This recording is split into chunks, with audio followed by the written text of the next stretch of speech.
Hi guys, and welcome back to my channel. So today I wanted to do a recap of my first trimester symptoms along with my first trimester must-haves. I thought I'd include them in here. There's not that many.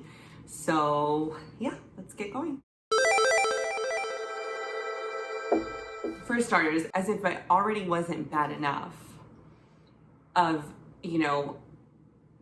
going through infertility for 4 years and then getting pregnant randomly. Any little thing scared me. I wanted to just lay in bed and do nothing. And I was so scared to eat anything.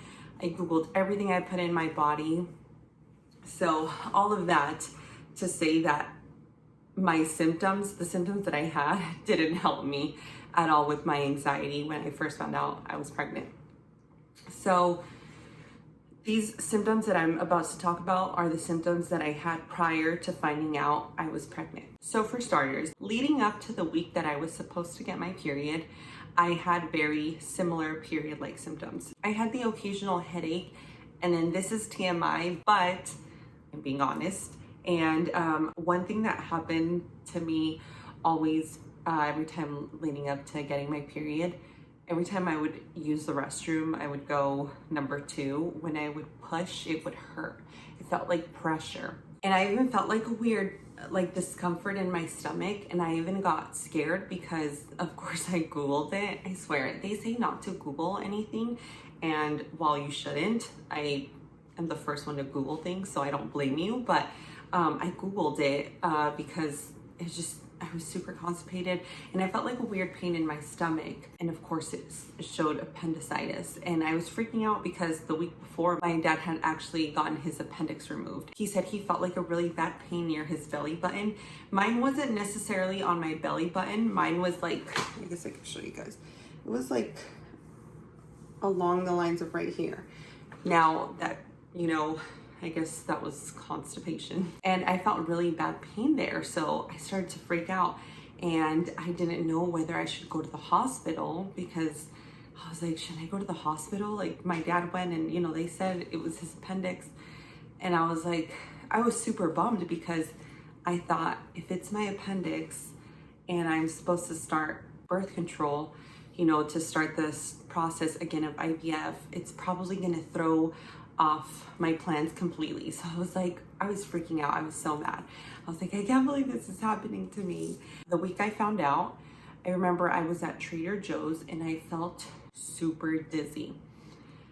Like the whole store started spinning and I got scared. I was like, why am I feeling like this? So those were the symptoms that I kind of had at the beginning prior to me finding out that I was pregnant.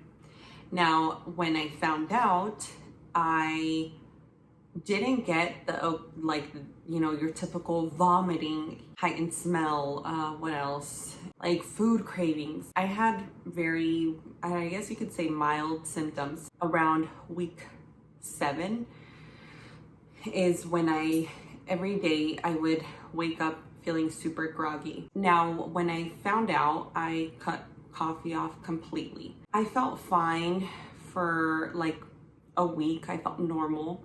And then at week 7 or 8 is when I would start to feel very groggy in the morning. Now, I don't know if this was because I wasn't drinking any more coffee or, this was another pregnancy symptom. And I felt so weird. I didn't feel like myself. And the grogginess and the tiredness and all that only lasted. Every day I would get it every single day. I'd wake up for work. I'm working from home, so I wake up at 6 in the morning, start work, and then at noon I would feel better. And I had no appetite whatsoever. I couldn't eat, and I never threw up. But I had really bad nausea. But I would notice that if I would eat, the nausea would kind of, it would subside. But it was hard to eat because I had no appetite. So it's it was hard. So when I started feeling nauseous and super tired, I also had really bad insomnia at night.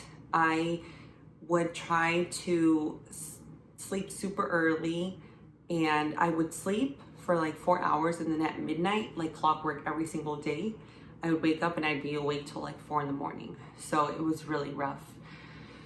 having to wake up at like 6 in the morning to start work.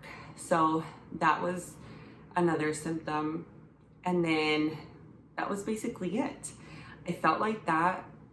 So I had the nausea, the constipation, the fatigue, and the insomnia, and then decreased appetite.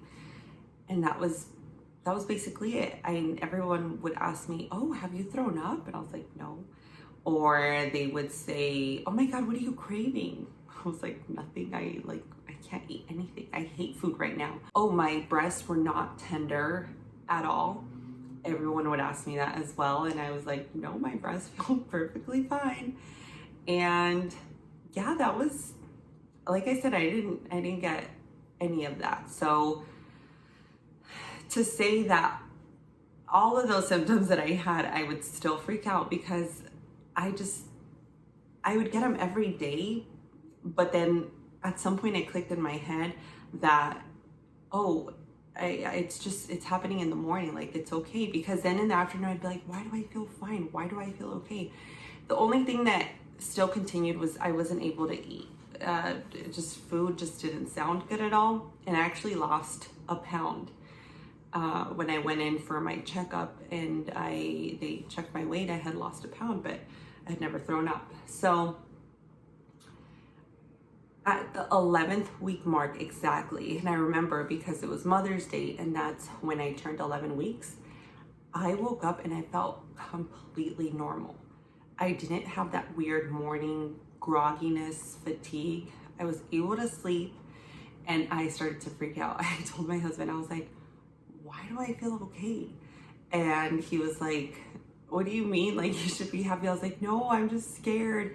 And I did Google it, and it says that usually around the 11th, 12th week is when you start to feel better, because you enter your second trimester at 13 to 13 and a half weeks.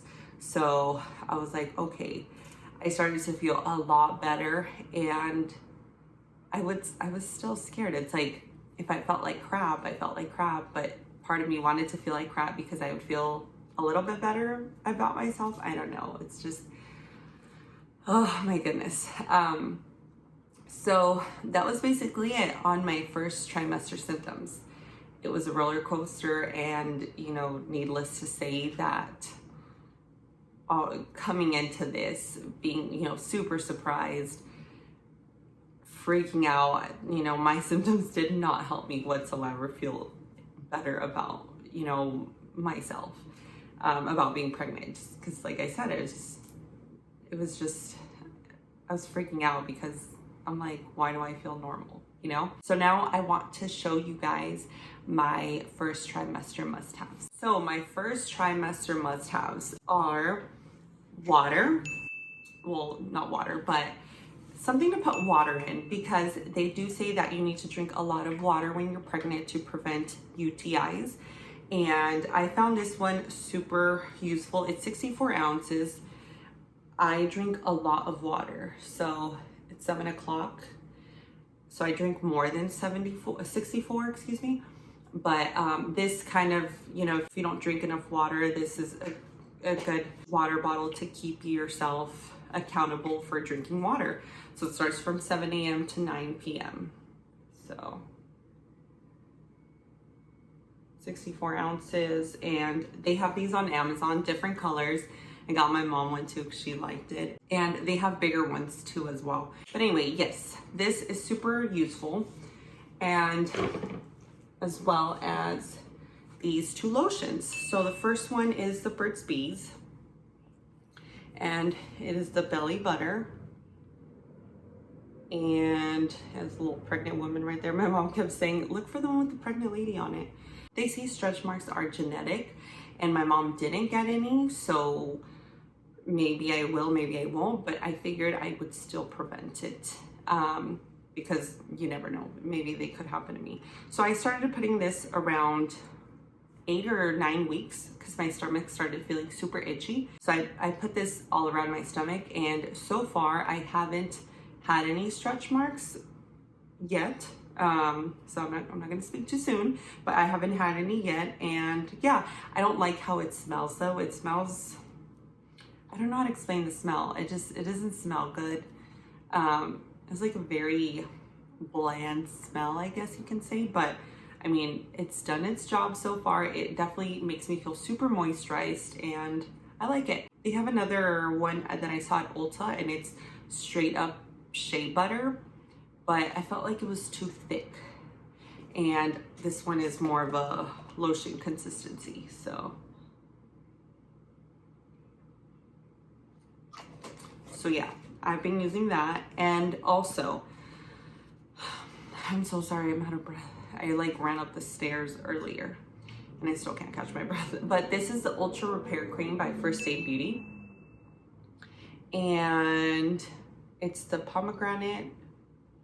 And I love this. I'm almost done actually. I don't know if you can see. So I started putting this on my chest area because it would feel itchy and I would get like dry patches. And I started putting this on and it did such a good job at moisturizing my skin. Literally within a day, I saw such a difference.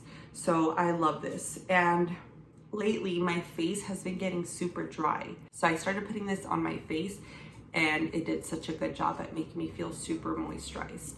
So I love this, and it says safe for sensitive skin, so you can put it all over your skin, but I just use it in my face and in my chest area and it's done such a good job.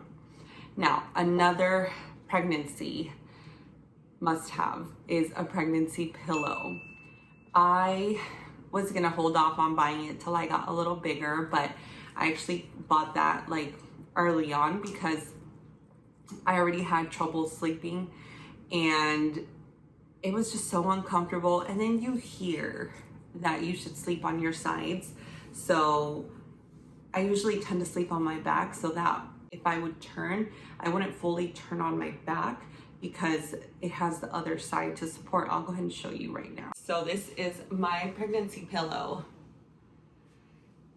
Now, I am 5'11", so this is super long and I love it. So that pillow is super comfy and I got it off of Amazon. I think it was like $70 or $80, but that has helped me sleep so much better. And yeah, like I said, I freak out that I'm gonna like sleep on my back, and that does a really good job at holding my back. And yeah, that's definitely a must-have. Like I said, I was gonna wait, but I needed it early on. So those are all my must-haves for my first trimester, and I will go ahead and do a recap once I'm out of the second trimester. So I will see you guys again soon.